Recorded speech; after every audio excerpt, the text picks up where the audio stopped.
Ovdje otvoreno pogledati istini u oči i reći da sa samim projektom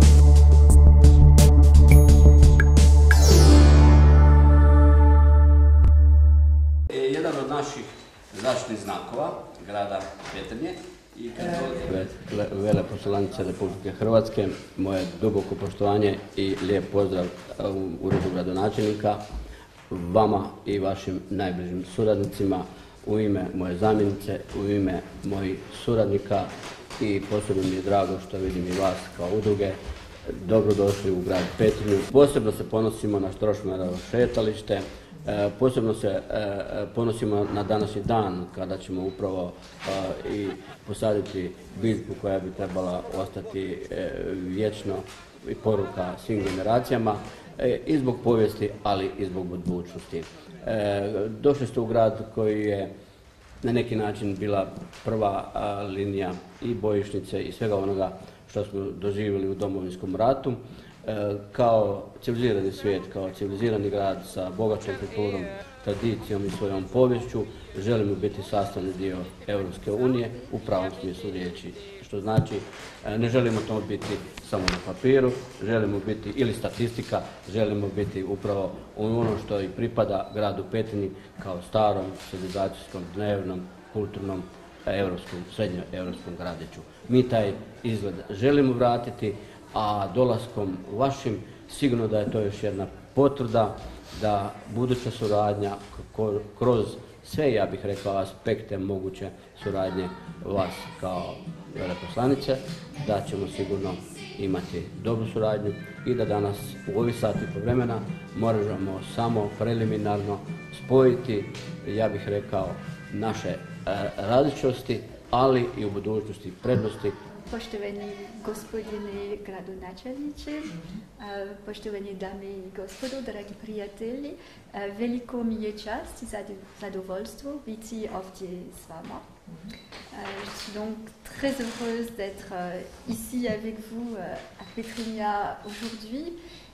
Les liens historiques entre votre ville et mon pays, la France, sont anciens et nous célébrons aujourd'hui tout particulièrement le bicentenaire, les 200 ans en fait de cette présence française des provinces illyriennes et de la plantation de cette forêt par le maréchal Marmont. Donc je suis très heureuse de m'inscrire dans cette tradition et de venir ici renforcer et renouveler encore les liens qui nous unissent. Jako sam počašćena što sam ovdje danas s vama i ovdje sam da obilježimo upravo 200 godina od sadnje lipa koje su posađene u doba marešala Marmona i da se ta tradicija nastavi. Je suis très heureuse de la présence ici d'ailleurs de la présidente de l'association justement des napoléoniennes en Croatie qui garde très vivant ce passé. Mais je crois que le passé, la première présence française à Pétrignat est encore plus ancienne puisqu'on me dit que dès le XIIIe siècle, les Templiers y ont construit une église qui existe toujours. Donc je suis très heureuse de savoir que nos liens sont encore plus anciens que cette période, que ces 200 dernières années. Drago mi je da je ovdje predsjednica udruge Napoleonika Kroatika koja upravo svjedoči o tim vezama, međutim drago mi je što sam saznala da su te veze još starije i da postoji crkva koju su osnovali francuski templari u 13. stoljeću i koja još uvijek tamo stoji, tako da su te veze daleko još starije. Mais il faut aussi se tourner vers l'avenir et comme vous l'avez indiqué, Monsieur le maire, la Croatie est un État membre de l'Union européenne et nous sommes donc des partenaires au sein de l'Union européenne et je sais à quel point les liens entre la Croatie et la France sont forts et sont étroits et à quel point nous nous retrouvons fréquemment sur les mêmes positions à Bruxelles. Et donc on voit bien que nos cultures et nos traditions, notre histoire, mais surtout notre vision aujourd'hui de l'Europe sont très proches. Međutim, trebamo se okrenuti prema budućnosti i Francuska kao i Hrvatska su članice Europske unije i često puta u Briselu imamo zajedničke stavove i koji su jako bliski i kao takvi trebamo i dalje surađivati u budućnosti i jačati te veze. Et ce partenariat européen est donc une très bonne occasion de renforcer encore nos liens.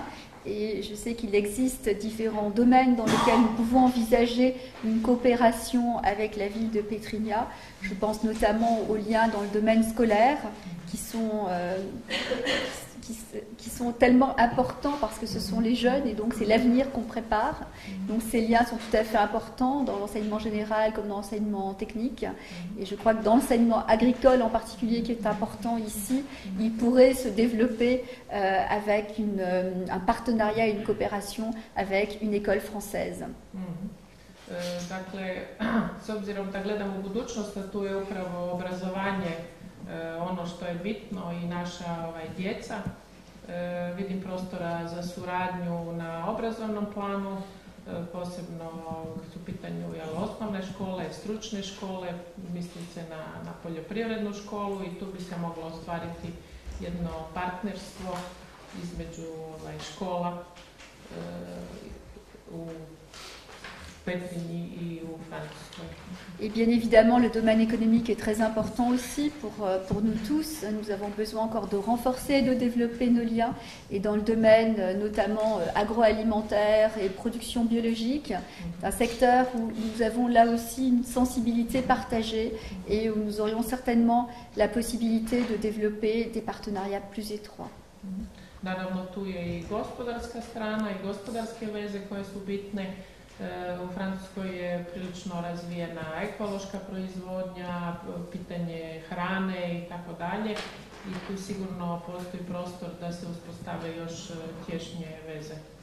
Cette année est une année tout particulièrement importante pour les liens entre la France et la Croatie, puisqu'elle est l'année d'un festival culturel français en Croatie qui s'appelle Rendez-vous. Ce festival a pu exister grâce au très beau festival de la Croatie en France, le festival Croatie-La Voici, il y a 2 ans et demi, qui a été un immense succès, qui a permis à mes compatriotes de mieux connaître et de mieux comprendre la Croatie. Donc cette année, c'est Rendez-vous qui rassemble et qui réunit nos 2 pays, bien sûr sur le domaine culturel, mais aussi sur l'économie, le tourisme, la gastronomie, le sport. Et je me réjouis tout particulièrement que cet événement avec Petrinja ait lieu dans cette année du Rendez-vous franco-croate.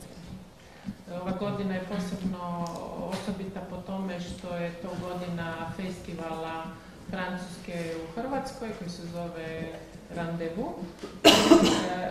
Ove godine koji se zove Rendez-vous, to je ponovni sastanak i druženje.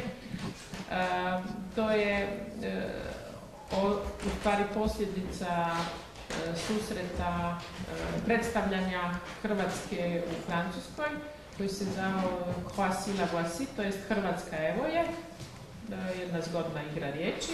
I tijekom tom festivala koji se održao u Francuskoj prije 2 godine, Francuzi su imali priliku poznati Hrvatsku na različitim područjima, gospodarstvo, turizam, kultura, šport, obrazovanje, umjetnost.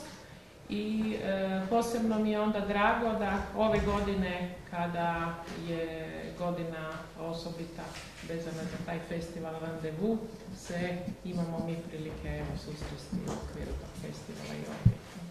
Ovdje otvoreno pogledati istinu u oči i reći da sa samim projektom